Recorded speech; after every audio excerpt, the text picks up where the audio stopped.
अस्मद्गुरुभ्यो नमः। अस्मत्परमगुरुभ्यो नमः। अस्मत्सर्वगुरुभ्यो नमः। श्रीमते రామానుజాయ నమః। ఈరోజు తిరుప్పావ 8వ పాసుర విశేషం తెలుసుకున్నామమ్మా. నిన్న చెప్పా కదా, ఇవాళ 3వ గోపిక, నిన్న 2వ గోపిక, ఇవాళ 3వ గోపిక నిద్రలేపడం జరుగుతుంది.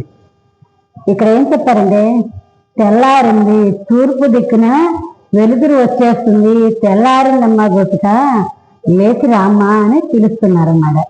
పశువులు మేతకి వెళ్తున్నాయి. తిరువీడు అంటే మేతనకు ఇప్పుడు ఉదయాన్నే లైట్గా బ్రేక్ఫాస్ట్ లాగా అన్నమాట. ఉదయాన్నే తిరువీడు అంటారమ్మా. తర్వాత అందరి పనులు అయ్యాక తీసుకుని వెళ్తారు కదా బయట పొలాలకి, దాన్ని పెరువీడు అంటారు. దీన్ని తిరువీడు. ఉదయాన్నే కొంచెం లైట్గా ఆ దగ్గర పొలంలో ఏదైనా తీసుకోవాలని తీసుకొస్తాడు. అలా పశువులు కూడా మేతకు వెళ్తున్నాయి, రామ్మ అని పిలుస్తున్నారు. వీళ్ళంటే అందరూ బయలుదేరేశారంటారు మా గోపికలు. బయలుదేరి కరెక్ట్ గా వాళ్ళ ఇంటి దగ్గరికి వచ్చేటప్పటికి గుర్తొచ్చింది, అయ్యో ఈ గోపికలు పిలవలేదే అని గుర్తొచ్చిందంట. అయ్యో అని చెప్పి మళ్ళీ అక్కడ ఆగి పోయి పిలిచారు. నేను లేచి రామ్మ అని చెప్పి పిలుస్తున్నారు. కుతూహలం గల గోపిక అని చెప్తున్నారమ్మా. అంటే నిన్న ఎప్పుడెప్పుడు వెళ్దామా కృష్ణయ్య దగ్గరికి అని చెప్పి అంత కుతూహలంగా ఉన్నావు కదమ్మా, ఇవాళేంటమ్మా లేచి రావట్లేదు, మీకు అన్నీ వినిపించట్లేదా అని చెప్తున్నారు. ఇక్కడ కృష్ణయ్య గుణానుభవం ఈరోజు ఏం చెప్తున్నారంటే, గుర్రము, చానురుడు, ముష్టికులు అందరినీ హతమార్చిన కృష్ణయ్యని వైభవం చెప్తున్నారన్నమాట. ఇక ఏం చెప్తున్నారు, పోవడమే ముఖ్యము అని చెప్తున్నారు. పోవడం అంటే ఎక్కడికి? గుడికి పోవడమే ముఖ్యము, అలాగే యాత్రకి కూడా పోవడమే ముఖ్యము అని చాలా విశేషంగా చెప్తున్నారమ్మా. యాత్రకి పోవడం అంటే ఏదో 60 ఏళ్ళు 70 ఏళ్ళు వచ్చాక కాదమ్మా. ఎందుకంటే ఇప్పుడు ఒక చిన్న కథ, ఒక బాబు అంటే పూలు 2 రకాలు ఉన్నాయి. ఇటు వాడిపోయిన పూలు, ఇటు ఫ్రెష్గా ఉండే పూలు. వాళ్ళ అమ్మ ఏం చెప్పింది, నాన్న పూజ చేసుకుంటున్నా పూలు తీసుకురానా అని చెప్పింది. తీసుకొస్తే ఫ్రెష్ పూలు తీసుకొని వస్తాడు. అది కాదు నాన్న ఇవి తీసుకుంటా అంటుంది. ఫ్రెష్గా లేని పూలని.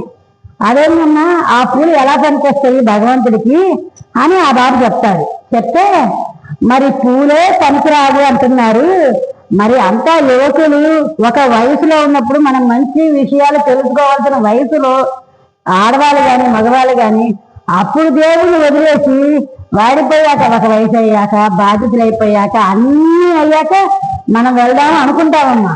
కానీ ఆ రోజు మనకు ఓపుకుంటుందా? ఈ కాళ్ళ నొప్పులు అంటారు, ఆ రోగాలు అంటారు, ఈ రోగాలు అంటారు, ప్రతి ఒక్కరికి ఉండే సమస్యలేనమ్మా. అందుకే ఎప్పుడో వయసులో ఉన్నప్పుడే మనం తీర్థయాత్రలు కూడా చెయ్యాలి అని చాలా విశేషంగా చెప్తున్నారు ఆండాలమ్మ. అంటే ఇప్పుడు యాత్ర గురించి వచ్చింది కాబట్టి చెప్తున్నానమ్మా. మేము పోయిన సంవత్సరం ఈ సంవత్సరం మార్చిలో దివ్యదేశాలు వెళ్ళాం. 3వ దివ్యదేశం తంజై మామని కోదరు అని ఒక కోయిల్ ఉందన్నమాట. కానీ గుడి చూడటానికి, గుడి కొంచెం పెద్దదే, కొద్దిగా మామూలు పెద్దదే, కానీ గోపురము ఏమీ ఉండవు, బయట మామూలుగా ఉంటుంది. అందరం బాగా అలసిపోయి ఉన్నామమ్మా. ఆ గుడికి వెళ్ళేటప్పటికి చాలా దూరం వెళ్ళున్నాం. అలసిపోయి అబ్బా ఏముందిలే అని చెప్పి అలా లోపలికి వెళ్ళేటప్పటికి అసలు స్వామి ఉన్నారమ్మా. వీర నరసింహ స్వామి, తంజై మామని కోయిల్ 3వది. స్వామి ఎలా ఉన్నారు తెలుసా? అక్కడ ఆయన చూడగానే ప్రతి ఒక్కరికి అలా ఎగిరిపోయిందన్నమాట అలసట. అసలు ఆయన చూడగానే అందరికి అసలు మొహంలో ఎంత వర్షకి, ఎంత సంతోషము. ఆ స్వామి ఎలా ఉన్నారు తెలిసిన? వీర నరసింహ స్వామి. చూడండి, ఇలా చేయబెట్టి ఇలా దర్జాగా ఒక కాలు పైకి పెట్టి, నేనే రాజుని, తంజై మామని కోయిల్ అంటే తంజావూరికి రాజమ్మ, ఆ తంజావూరికి నేనే రాజు అనేది ఇలా టీవీగా నిలుచున్నారన్నమాట. ఎంత అందంగా ఉన్నారో స్వామి. ఇప్పటికీ చూసిన వాళ్ళకి అసలు అది తలుచుకుంటే చాలు ఎంత ఆనందం వస్తుందో. అదనమాట యాత్ర విశేషం. ఇప్పుడు మేము సుమారుగా 40 దివ్యదేశాలు చూసామమ్మా. 40 దివ్యదేశాలు చూసాం కాబట్టి ఇవాళ ఎలాగో యాత్ర గురించి ఒక్క దివ్యదేశం విశేషం మనం తెలుసుకుందాం. ఉప్పిలి ఎప్పన్ తిరువిన్నగర్ అంటారమ్మా. అది 16వ దివ్యదేశం తిరువిన్నగర్. ఆ స్వామి పేరు వచ్చేసి ఉప్పిలి ఎప్పన్. ఈ దీని విశేషము ఇక అసలు చెప్పుకుంటా ఉంటే ఎంతసేపు గడిచిపోయింది అనమాట. మేము 40 దివ్యదేశాలే కానీ ఈ దివ్య దేశంలోనే మేము 108 దివ్య దేశాలు చూసామమ్మా. అదేంటి అంటారా, ఈ దివ్యదేశం వెళ్ళేటప్పుడే మొదట్లోనే వెళ్ళడంతో ఉత్సవం జరుగుతా ఉంది. స్వామి ఎంత విశేషంగా ఉన్నారో అలా స్వామి మనకి ఎదురొచ్చారు అనమాట. ఎంత ఆనందంగా ఉందో. గుడికి వచ్చేసేటప్పుడు హడాడు వెళ్తున్నాం. చివరికి లోపలికి అట్లా వెళ్తూ ఉండేటప్పటికీ ఆ ప్రదక్షిణ ప్రాకారం ఎలా ఉన్నారు తెలుసున్నా, 108 దివ్య దేశాలు పెయింటింగ్ అనమాట. ఎంత పెద్ద పెయింటింగ్ చేశా, ఎంత చక్కగా మనకి ప్రతి దివ్య దేశంలో స్వామి ఎలా ఉంటారో అలాగే పెయింటింగ్ వేసున్నారు. 12 మంది ఆళ్వార్లు, పరమపదము, వైకుంఠము, అసలు చూడటానికి కళ్ళు చాలు అంత అందంగా ఉంది. చుట్టూ 108 దివ్యదేశాలు ఇక్కడే సేవిస్తావా అన్నంత ఆనందంగా ఉందన్నమాట. ఇంకా స్వామి ఎలా ఉన్నారు అంటే తిరుపతి వెంకన్నేనమ్మా. ఎక్కడ చూస్తే ఆయన చూడక్కర్లా అంత, అంటే అదే రకంగా సేమ్ అక్కడ వెంకటేశ్వర స్వామి ఎలా ఉన్నారో ఇక్కడ కూడా స్వామి అలాగే యాజ్ ఇట్ అనమాట. 8 అడుగుల ఎత్తమ్మా స్వామి. ఎంత అందంగా ఉన్నారు అసలు. ఆయన చూడంగానే ఇటు తిరుపతికి వెళ్ళామా, 108 దేశాలకు వెళ్ళామా, అసలు అంత ఆనందంగా ఉందనమాట. 8 అడుగుల ఎత్తు, అలంకారం కూడా వెంకటేశ్వర స్వామి లాగా సేమ్ తిరుపతిలో ఎలా చేశారో అలాగే చేశారమ్మా. తిరుపతికి వెళ్ళలేని వారు వాటిని చూస్తారట. దక్షిణ తిరుపతి అంటారంటమ్మా దీన్ని. అక్కడికి వెళ్ళడానికి అవకాశం లేని వారు ఇక్కడికి వచ్చి కూడా కొంతమంది మొక్కులు కూడా తీర్చుకుంటారట. అంత విశేషంగా ఉన్నారు. ఆ స్వామికి కుడివైపు భూదేవి, ఎడమ వైపు మార్కండేయుడు ఉంటాడమ్మా. ఈ మార్కండేయుడు గర్భగుడిలో ఉండడానికి గల కారణం ఒక చిన్న కథ అనమాట. మార్కండేయుడు అంట చాలా సంవత్సరాలు తపస్సు చేశారట, లక్ష్మీదేవిని పుత్రికగా పొందాలి అని. చాలా సంవత్సరాలు తపస్సు చేస్తే చిట్ట చివరిగా విష్ణుమూర్తి కరుణించి తులసీవనంలో లక్ష్మీదేవిని ఇచ్చారన్నమాట. ఆయన తీసుకొచ్చుకొని పెంచుతా ఉన్నారు. పిల్ల పెరుగుతూ ఉంది. కొన్ని సంవత్సరాల తర్వాత ఒక మునీశ్వరుడు వస్తారమ్మా. పెద్ద ఆయన, ముసలాయన. ఆయన వచ్చి ఈ అమ్మాయిని చూస్తాడు. ఈ అమ్మాయిని చూసి మీ అమ్మాయిని ఇచ్చి నాకు పెళ్లి చెయ్యండి అని అడుగుతారు. వారేంటి చాలా పెద్దవారమ్మా, వృద్ధులు. వారేంటి పెళ్లి చేసుకుంటే భార్య తోడుగా ఉంటది, మనకు అన్ని పనులు చేసి పెట్టుద్ది అని అనుకున్నారు. వచ్చి అడిగారు. మునులు ఋషులు అంటే మనం ఎదురు చెప్పలేం కదమ్మా ఎవరికైనా. ఎట్లా ఎదురు చెప్తాము, కావకూడదని అప్పటికి చిన్నగా నచ్చ చెప్పారు. మా పిల్ల చిన్న పిల్లయ్యా, మీకు సరైన పిల్ల కాదు అని చెప్తారు. అయినా ఒప్పుకోరు. ఇంకా చెప్తాడు. ఇంకా ఎలా నచ్చ చెప్పారో స్వామికి అర్థం కాక, మా పిల్ల చిన్న పిల్లయ్యా, కూరలో ఉప్పు ఎంత వేయాలో కూడా మాకు తెలియదు ఆ పిల్లకి అని చెప్తాడు. అనే ఉండరు సార్, పర్వాలేదులే నేను ఉప్పే లేకుండా తింటాను, పర్వాలేదు ఇవ్వాలి. ఉప్పు లేకుండా మనం ఏడ తింటామమ్మా అన్నారు. సరే ఎంత నచ్చ చెప్పినా ఎన్ని చెప్పినా కాదంటే కాదన్నారు. చిట్ట చివరిగా విష్ణుమూర్తి ప్రత్యక్షమయ్యి, అంటే అక్కడ ఆ బ్రాహ్మణ రూపంలో వృద్ధుడి రూపంలో వచ్చింది విష్ణుమూర్తేనమ్మా, ఎవరో కాదు. ఆ విష్ణుమూర్తి ఈయనని పరీక్షించడానికి, వాళ్ళ పిల్లని ఇస్తాడ ఇవ్వడానికి పరీక్షించడానికి వచ్చారనమాట. అలా ప్రత్యక్షమయ్యి మీ అమ్మాయిని ఇస్తే పెళ్లి చేసుకుంటానని చెప్తారు. ఆ మాట ఇందాక ఏం చెప్పారు, ఉప్పు వేయడం తెలియదు కూరరా చెప్పింది కదా. ఆయన ఆల్రెడీ చెప్పి మాట ఇచ్చారు కదా. అందుకని ఇప్పటికీ ఆ ఉప్పులియప్పన్ టెంపుల్లో ఉప్పు దేనికి వాడరమ్మా. చాలా చాలా విశేషం. వేటిట్లో ఉప్పు వాడరు. కానీ ఇంకొక విశేషం తెలుసా, గుళ్ళో ఉంటే బాగానే ఉంటుందమ్మా.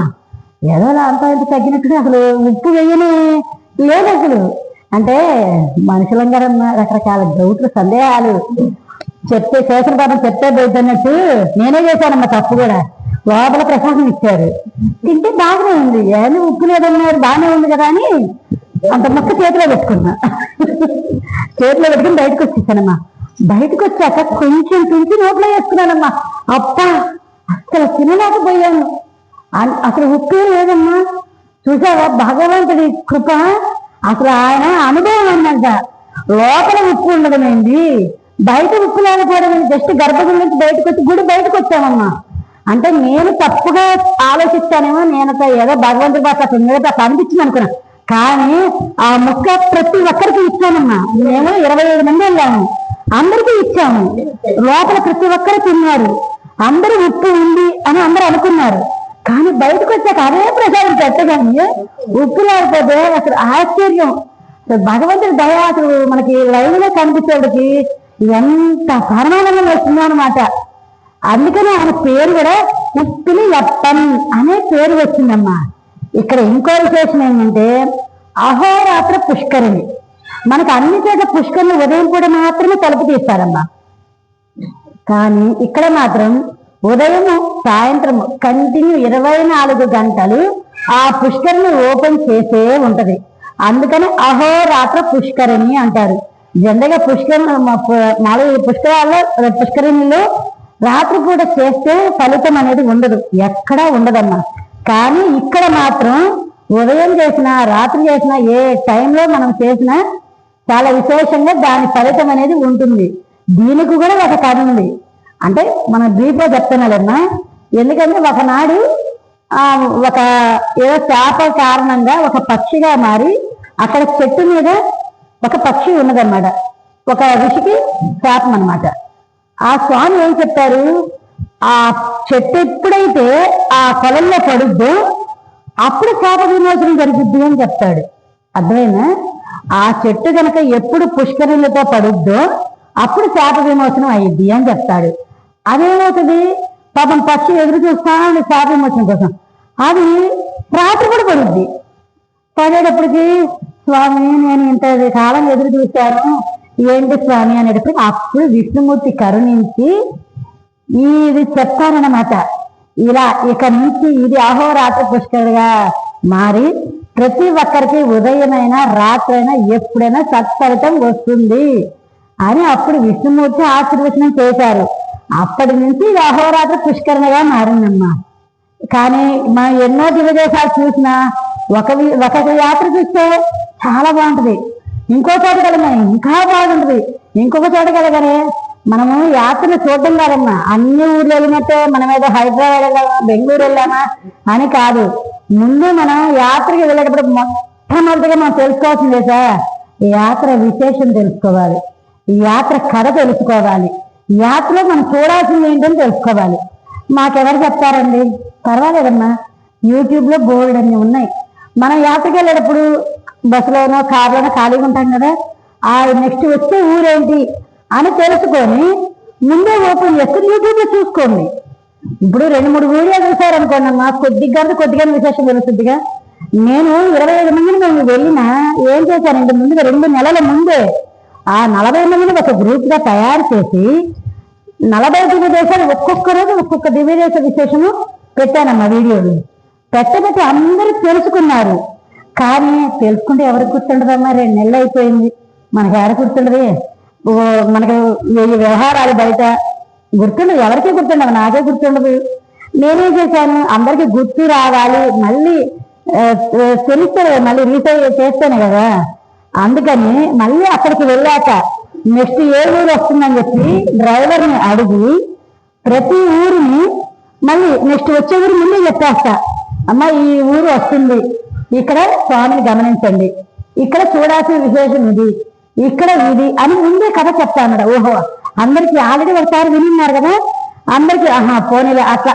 అందువల్ల ప్రతి ఒక్కరూ ఆ ఆనందాన్ని బాగా పొందగలిగారనమాట.